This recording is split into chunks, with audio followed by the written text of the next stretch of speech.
Here's a very quick video to tell you all about the degrees of the major scale, and it's important to know these because it's the basis of understanding lots of things about music theory, chords and so on.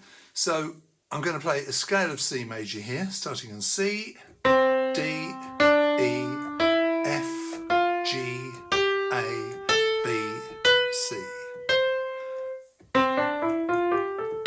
A typical major scale of C. And each note in that scale is called a degree of the scale. And each degree of the major scale has a name. The C, this one here, I'm going to play with my index finger, is called the tonic. If you like, it's the name note of the scale. So C in the major scale of C is called the tonic. The second note of the scale, D, is called the supertonic because it's above the tonic. It's as simple as that. The third note of the scale is E, and it's called the mediant. And it's called that because it's in the middle of the tonic and the dominant. Now, we haven't done the dominant yet, but it's the fifth. There's the tonic, there is the dominant, and in the middle there we have the mediant, which is E. It's in the middle of the major triad, C major. The notes are C, E and G. And that's the tonic, the mediant and the dominant.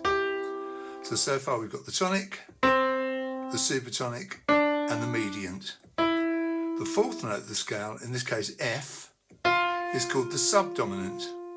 Now it's not called the subdominant because it's below the dominant, it's called the subdominant because it makes a fifth with the upper tonic. That's the octave above the first C there. That C there, I call that the upper tonic. It doesn't really have a name, it's still just the tonic. So if I play this note F and this note C, that interval is a fifth, okay? So the subdominant, okay, is a fifth below the upper tonic. Okay, a lot of people think it's called the subdominant because it's below the dominant, but that's not the reason. It's literally a dominant underneath, you see? Okay? So, tonic, supertonic, mediant, subdominant. Then we have the dominant, G, note number 5, degree number 5, and that gives us a fifth between the C and the G, and it's the second most important note in the scale. It kind of sets up a tension, an instability, which is only resolved when we come back to the C. See? So the dominant, the second most important degree or note in the scale. Let's move up to note number 6, degree number 6. In this case it's an A, and this is called the submediant. We had a mediant, which is there, the third. The sixth is called the submediant. And it's so called because it's the third below the upper tonic. So there is the upper tonic, the octave on the C. So A up to C, that is a third, in this case a minor third.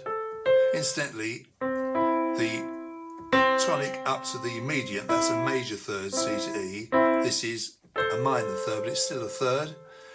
And this A is called the submediant because it's the third below the upper tonic. And it's in the middle of the subdominant, the F, and the tonic. There's the F, the subdominant.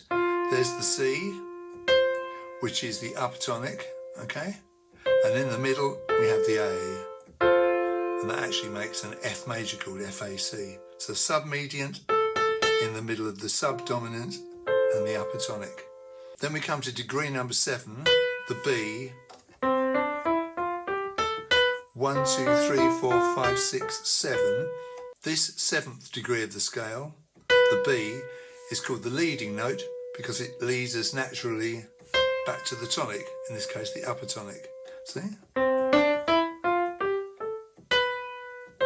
B to C, the leading note to the tonic. Now, in the natural minor scale, if I play a natural minor scale of C, natural minor, we have C, D, E flat, F, G, A, B flat, C. So there's two flats, E flat and B flat. Luckily, all the degrees of the scale are the same. So we have first, second, third, 4th, 5th, 6th, 7th, 8th. All of the degrees of the natural minor scale have the same names as the major scale except for the 7th. So we have tonic, supertonic, mediant, subdominant, dominant, submediant. Now, this note here is not called the leading note, it's called the subtonic because it's not a semitone below the root note, the tonic, but a tone. So there to there is a tone, and that B flat is called a subtonic. So tonic, supertonic, mediant, subdominant, dominant, submediant, subtonic, tonic. And that's all you need to know about the degrees of the scale. And of course, it's the same for all major scales and all natural minor scales. And it's important to know these names. It really helps you understand things better when it comes to chords. And I'm going to be doing a video very soon about the 7th chord, which confuses an awful lot of people, especially guitarists like me. You'll need to understand the dominant to understand that 7th chord. But we'll get to that in another video. Thank you very much for watching. Hope you enjoy this, and you will see me in my next video.